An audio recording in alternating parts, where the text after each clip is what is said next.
Bueno, buenas noches, mi nombre es Margarita Salas, soy la presidenta del partido Vamos. No saben cuánto me alegra ver un montón de gente aquí hablando sobre déficit fiscal, sobre matrimonio igualitario, sobre aborto, sobre programas de sexualidad. Ya solo eso es un avance enorme en este país. Matrimonio igualitario, a ver, algunos antecedentes. Hay ya dos proyectos de ley presentados en la Asamblea Legislativa desde hace más de 10 años, que son el proyecto de sociedad de convivencia y el proyecto de uniones de hecho. Entonces, si alguna vez alguien les dice que ¿por qué no con otro nombre? Que si fuera con otro nombre, que no fuera matrimonio, si lo aprueban, contéstele que en Costa Rica hay dos proyectos de ley con otro nombre que tienen 10 años de estar durmiendo el sueño de los justos en la Asamblea Legislativa y que han sido bombardeados por los mismos grupos que hoy están diciendo que si fuera otro nombre, ellos sí lo avalan, ¿verdad? Entonces, cada uno de estos proyectos tiene cientos de mociones interpuestas. ¿Qué es lo que ha buscado cada uno de estos proyectos? Lo mismo, desde siempre, brindarle protección y reconocimiento a los derechos de las parejas conformadas por personas del mismo sexo. ¿Tiene esto que ver con si la gente se puede casar en una iglesia o no? No. La ley nunca puede normar lo que internamente dicte cada práctica. Si una práctica permite que la gente se case o se divorcie o se case solo entre ella o lo que sea que permita, eso es asunto de la iglesia, eso no tiene nada que ver con la religión. Por eso a veces se habla de matrimonio civil o de unión de hecho. Todas son figuras legales. Entonces aquí lo que está en cuestión es la figura legal. Desde el 2015 se presentó un proyecto de ley para el cual se recogió más de 40.000 firmas de matrimonio civil igualitario. ¿Y por qué se le puso matrimonio igualitario? Porque lo que se quiere es que las personas que somos lesbianas, homosexuales o bisexuales podamos tener acceso a la misma figura legal que tienen las personas heterosexuales.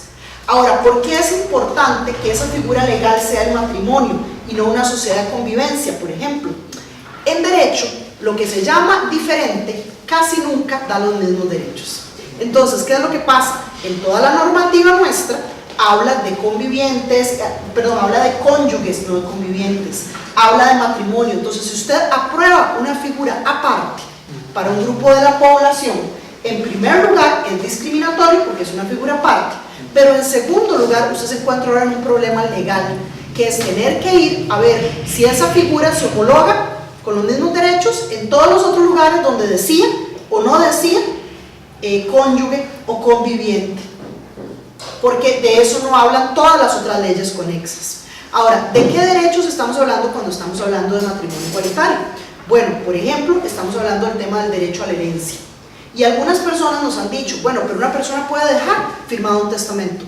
Eso es cierto, pero también tenemos casos de parejas en Guanacaste, por ejemplo, donde una pareja de chicos desarrolla una tienda toda su vida, ¿verdad? Le invierten, cuando uno de ellos muere, él deja un testamento dejando a su pareja a cargo de los bienes y de la propiedad de la tienda. La familia disputa el testamento, alega que la persona estaba loca, que estaba fuera de su juicio y que no. Ya llevan 2, 3 años en el proceso de disputa. Mientras tanto, la tienda está cerrada, el señor no tiene acceso a la tienda, no puede mover la mercadería y está teniendo que pelear contra la familia de su difunto pareja en un momento en que él está pasando por el duelo. Eso es inhumano, eso no es algo que queremos hacerle a nadie. Si esos señores hubieran estado casados, ahí no hay media pregunta, ¿qué hacer? La propiedad le queda a la otra persona, automáticamente hay herencia. Porque además las personas que somos homosexuales tenemos que hacer algo que es súper perverso, que es que en el momento en que usted y yo nos casamos, tenemos que empezar a hablar de cómo va a ser el proceso de separación y de cómo va a ser el proceso de herencia, firmar papeles, ¿verdad? Entonces esto es algo feo, es algo injusto y además es imposible prever todas las circunstancias y además cuesta dinero, porque hacer un testamento implica un abogado o una abogada, entonces también cuesta dinero. ¿Qué otro tipo de derechos estamos hablando? Parejas binacionales. Resulta que si yo me enamoro de usted y usted resulta ser un flamante colombiano, usted y yo no podemos casarnos, usted no puede venir a este país. Entonces usted y yo tenemos dos opciones. Una, que es la que está sucediendo con muchas, digamos a veces, que es quebrar la ley, es decir, que usted vaya y se case con alguien con quien se tiene permitido casarse para que pueda tener la nacionalidad en el país y usted y yo podamos convivir. Entonces, este es un problema para las parejas binacionales. No pueden tener acceso a seguridad social, no pueden regularizar su situación.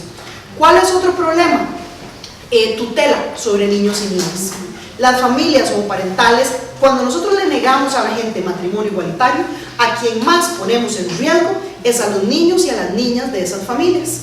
Porque ¿qué es lo que pasa? Usted y yo tenemos hijos. Si yo me encuentro, si usted y yo somos una pareja heterosexual, si yo estoy fuera del país, usted tiene la tutela de los hijos nuestros. Si alguno de esos chiquillos se sube al tobogán y se raja la cabeza al caerse, usted lo puede llevar corriendo al hospital. Pero si usted y yo somos una pareja de lesbianas y esos hijos resulta que los parí yo, usted no tiene ningún vínculo legal con ellos. Entonces, aunque usted tenga 20 años de vivir con esos chiquitos y chiquitas, de cambiarle los pañales, de llevarlos a la escuela, usted no puede tener tutelaje sobre esos niños y niñas. Entonces, si yo salgo del país, por ejemplo, o si yo me muero, usted no tiene ningún vínculo legal con esos niños y niñas. Usted no los puede llevar al hospital, usted no puede ejercer la guardacrianza de ellos, usted no puede tomar decisiones sobre sus procesos educativos. Y peor aún, si yo llegara a faltar, la guardacrianza no va automáticamente a usted se los van a quitar.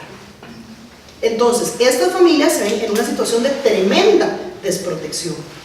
¿Por qué se quiere casar la gente?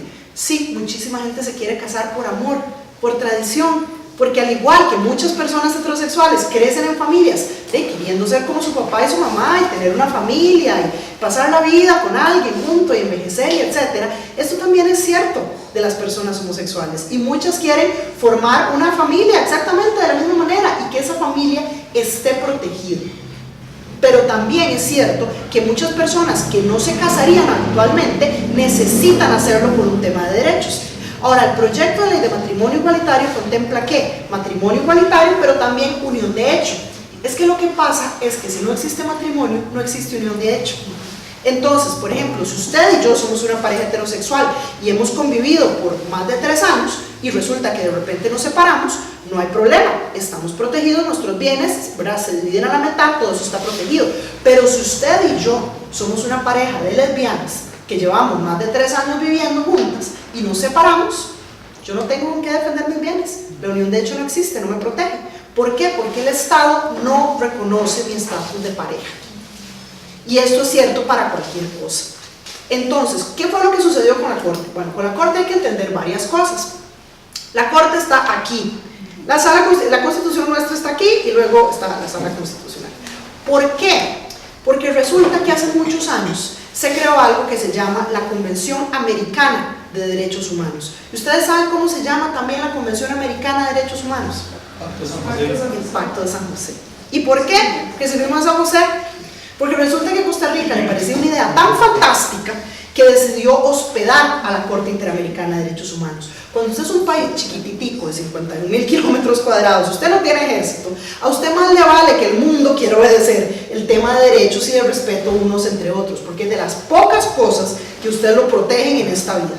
Entonces, la existencia de la Corte Interamericana de Derechos Humanos es fundamental para Costa Rica, por términos de protección de nuestro territorio, pero también por la protección de cualquier abuso del Estado. Costa Rica ha sido condenada en otros casos por libertad de expresión, por ejemplo, en materia de hacinamiento carcelario, por ejemplo, en algunas cosas de índole laboral, no solo en estos temas. Para vergüenza nuestra tuvimos que acudir a la Corte por temas que debemos haber resuelto en Costa Rica, como fertilización in vitro, y en este caso también como el tema de matrimonio igualitario. Y hay un caso por ahí en camino, ¿verdad?, sobre el tema de aborto terapéutico.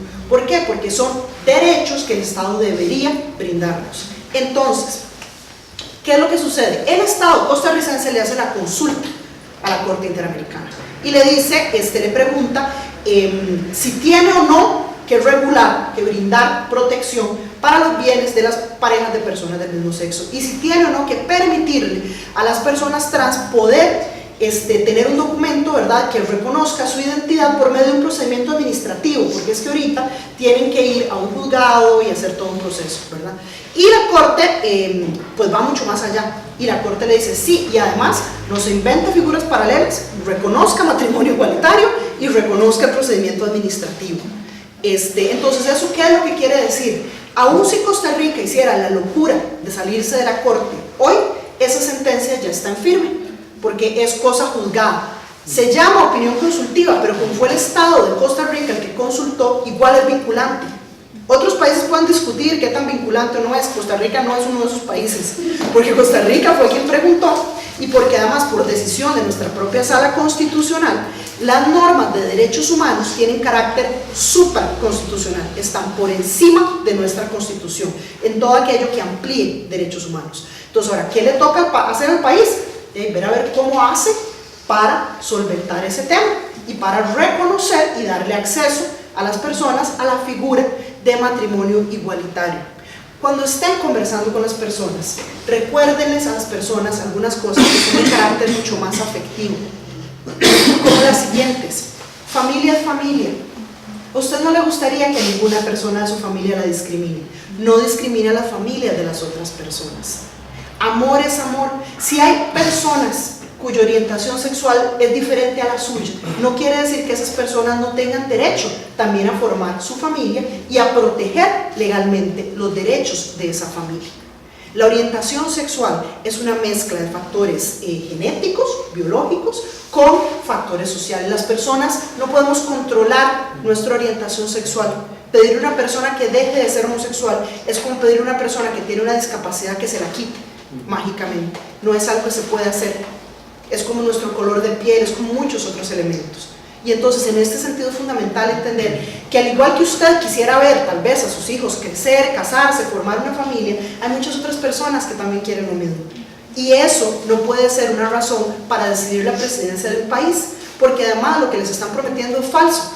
No pueden salirse a la Corte Interamericana de Derechos Humanos, eso lo tendría que aprobar la Asamblea Legislativa y sería un desastre diplomático y comercial gigantesco. Ya está zanjado el tema del matrimonio igualitario, porque ya la Corte lo planteó, entonces eso no es una discusión para la próxima presidencia, y aún si fuera una discusión para la próxima presidencia, es una discusión de la Asamblea Legislativa, no del Poder Ejecutivo, con lo cual el voto del 1 de abril no decide en lo más mínimo sobre matrimonio igualitario. Y entonces es absurdo que para bloquear este tema, Carlos Alvarado como presidente no tiene la potestad de hacer nada en materia de matrimonio igualitario. En último caso, esa potestad la tiene el Poder Judicial, la Corte o la Asamblea Legislativa. Entonces nada de eso se decide el 1 de abril, eso ya desafortunadamente se decidió el 4 de febrero o se decidirá a futuro en términos de magistrados de la Sala Constitucional. Entonces bueno, esos son algunos elementos. Y lo otro es plantear que las parejas de personas del mismo sexo, las familias compuestas por parejas de personas del mismo sexo, existimos y no vamos a dejar de existir por estar desprotegidas legalmente. Lo que pueden hacer es hacernos sujetos de mayor violencia, como hemos estado viendo estos días. Las últimas 2 semanas hay 20 casos de agresiones verbales y físicas contra personas homosexuales en la calle, que eso es lo que fomenta este discurso de odio, ¿verdad? No vamos a dejar de existir. Esos niños y niñas van a seguir creciendo. ¿A dónde? En familias de gente que los ama profundamente, que los protege, que los educa con cuidado, en lugar de que tengan que estar en la calle o en lugares sustitutos o metidos en el patronato. Es decir, lo que podemos hacer es tener la humanidad y el valor hasta cristiano, si se quiere, de proteger a las demás personas, de brindarles a las demás personas acceso a sus derechos, de tratar a las demás personas como nos gustaría que nos trataran a nosotros. A nadie le gustaría que por lo que cree o por lo que es en esta vida lo discriminen, no le den acceso a sus derechos, no le permitan proteger a su familia. Y eso es parte de lo que vamos a estar planteando.